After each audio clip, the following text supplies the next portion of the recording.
Ladies and gentlemen, welcome to another episode of Unsung Heroes. My name is Rick Reinhardt, and I love old school pro wrestling, and fuck you if you don't like it. Uh, on top of that, I want to talk about one of the best fucking workers of all time, highly underrated, but did have a good run, Barry Darso, a.k.a. Smash from Demolition.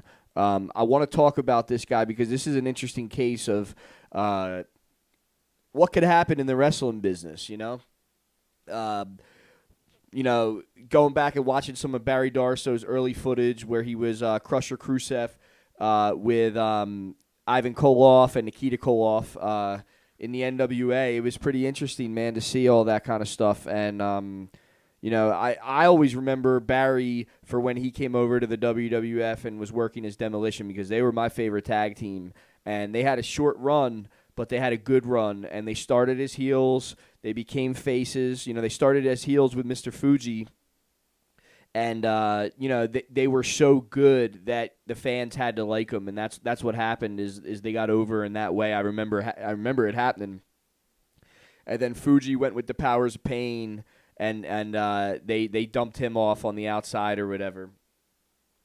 Fuji tried to hit somebody with a cane. I think he hit Axe with the cane, if I'm not mistaken. I could still kind of see it in my head.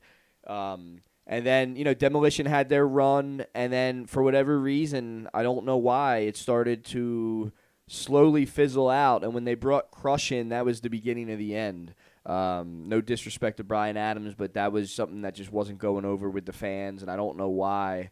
But speaking of Demolition, I know Axe, he was the masked superstar, and Bill Eadie was around in wrestling for many years before Demolition. So I remember when Demolition was out, I would hear some of my elders, like my pops and shit, say, those guys were the machines with Andre. And I always wondered about that because it was a little bit before my time. If I was an 87 guy, he's talking about stuff from 86 or maybe like 84 or something like that, or 85. So it was cool to see, man. It was cool to see Demolition have their run in the WWF. And then I remember going to a couple of house shows in Philly and seeing Smash working as a solo guy, and kind of made me excited, but it kind of felt sad at the same time because it was like it was the end of it. I thought maybe they would give him the IC title or something, but it didn't happen. It was the end of it. And then he reappears in the WWF as Repo Man, which was, to me, a very annoying kind of gimmick. Didn't do much for his career. And, it was just another one of those 90s gimmicks that just didn't work out. I remember seeing Barry then jump over to WCW, and he was doing stuff as the Blacktop Bully, if I'm not mistaken. And he had a run with that. To be honest with you, had all of his solo gimmicks and stuff that he was pushed as, I would say that one was one of the better ones. And then later on, I remember him popping back up as Barry Darso in WCW, and then on Saturday night, WCW Saturday night, he was doing this golfer gimmick. Man, it was a strange gimmick to see, and it wasn't really going over. So they tried to switch him back over to the Blacktop Bully, and they were kind of obviously not knowing what they were doing. Mike Tenay was trying to make jokes out of all his different characters in the past, but it just wasn't working. And I think that might have been a Russo thing. Because I think it was at the end. Because I don't remember seeing it live when it was happening. I wasn't a big Saturday night guy. I'd rather go out and party back in those days.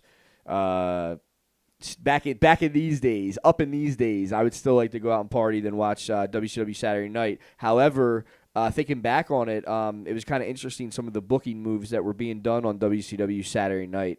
And I know Jimmy Hart was responsible for that.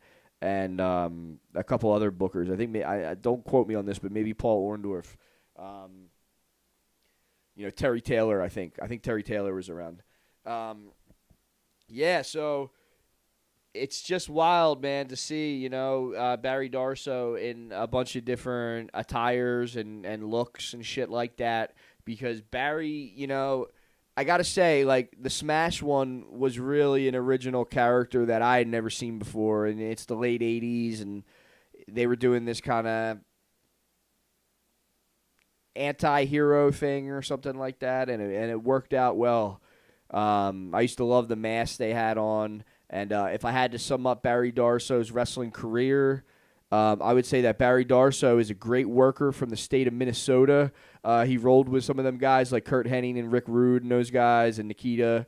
And I would say that, Demolition was a gigantic success in the WWF. Those guys will, they should be remembered as superstars for many years to come in the world of wrestling.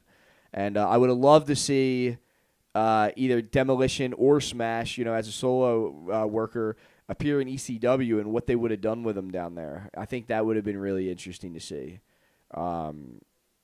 Because we saw what WWF did with them, and then we saw what WCW did and didn't do with them. But I think Paul Heyman would have, probably figured out something pretty cool for the guy. But yeah, I just wanted to talk about Barry Darso. He was one of my favorites growing up, and it's an honor and privilege to do these kinds of shows on here on the Pro Wrestling Archive. So, ladies and gentlemen, thank you for listening, and please tune back to the Pro Wrestling Archives. We archive because we care.